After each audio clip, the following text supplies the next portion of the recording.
أنا قلتها ونزيد نكررها.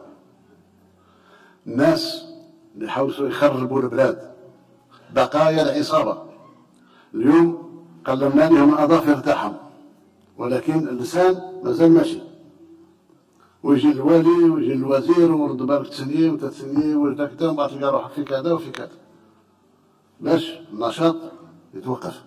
ومن بعد يطلق أبواق نتاعو قال أنا عارفين الرئيس راه يقرر ولكن واحد ما راه يطبق. شوف دوبل لونجاج. السادة الولاة أنا نقولها لكم رسمي راكم محميين.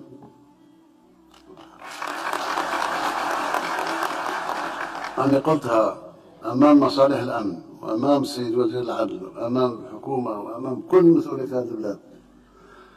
الغلطة الإدارية مقبولة ويحاسب عليها المسؤول كغلطة إدارية. ما دارش في جيبه، ما عطاش لولده، ما عطاش العائلة نتاعو، ما عطاش المحيط نتاعو، إذا وين راها الرشوة؟ ما كانش رشوة، في غلطة تقدير. ما كانش اللي يعقدكم.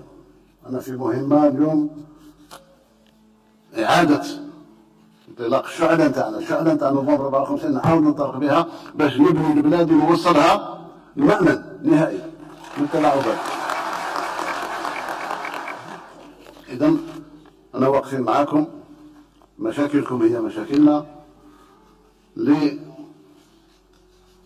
في آخر سنة 2025 إن شاء الله نتحاسب على عدد مناصب الشغل اللي خلقتها الولاية الفلانية والبلدية الفلانية